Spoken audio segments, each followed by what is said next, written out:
All right. Let's go over today's two trades we took. We took two dubs. The first one was because let's replay price action and so where's 9:30 at?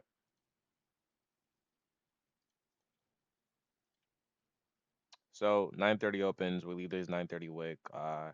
We trade into it 30 minutes. Overall, my bias is actually bearish coming into today to these lows right here.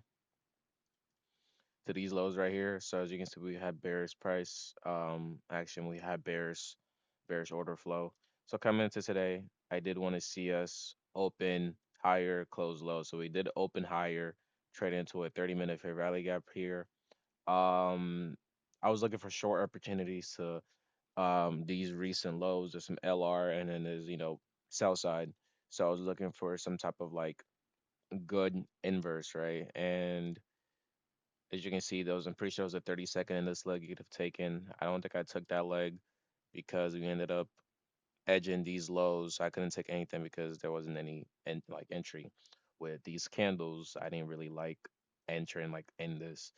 And so we traded back up into like 50% of like this leg. And then I realized we left, red typical lows at like these lows right here. So I'm like, okay, if you get like a strong inverse, I'll take short again because this high should be protected. As you can see, we trade into a 30-minute fair value gap. And then we have a SMT at this time with ES, even though it's not a strong SMT. And so there was a 30-second inversion like on this leg. I'm pretty sure I took that to like the lows. I went out here for like about a 1-on-1, and that was pretty much it. This candle just dumped, and then we got out for a 1-on-1, and then we edged this low, right?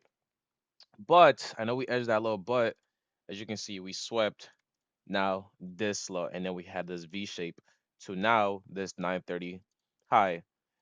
We go up to this 930 high, and by the time we go to this 930 high, we edge it, right?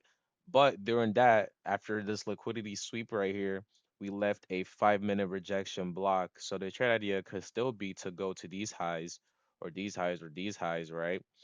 I don't think we're gonna trade to this low. And if we're gonna trade to this low, it would have to price would have to like sweep this first, right? And then start coming lower. I don't see price not sweeping this and coming lower to this low. And so we had this 5-minute rejection block. So I marked out the 5-minute rejection block, took my fit from the low to the high, from the low that rejected to the high. And I pretty much just waited for price to come back into that level. We came back into that level. We hit 0.705 of that of my fib range. And then as you can see, we started displacing up. As we're displacing up, there really isn't that much more confluences that like would make me enter the trade. I know we start like reversing out this position, but I would just want to see price maybe come back lower. It's like a 1 minute, respect a 1 minute or something, or push us higher or something like that. And as you can see, that ends up happening. Respect this 1 minute, and then we have these candle closures that's not coming to the slow at all. As you can see, these candles are closing pretty nicely at this protected low that traded into 0.7705 of this fib range, as well as trading to this rejection block itself, this 5-minute rejection block, right? You can see these candles are respecting this rejection block. And then there's a 30-second IFAG with a CISD entry, and that was gonna be my second entry for this nice trade to these equal highs as my drawn liquidity that's still intact.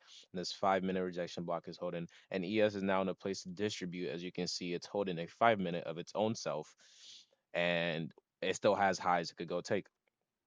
And so we entered up this 30-second IFAG with the CISD right here. Uh, I know there is this 2-minute and like stuff, but honestly, I'm pretty sure this 3-minute got inverse by like my entry, and we just kind of let it run and do its thing. And then as you can see, it came back lower one more time. I know it looks scary, but then there was a 1-minute IFEG here. I mean, there's a 1-minute bullish rally gap. Then ended up pushing price higher, which I did like, and then it went to TP.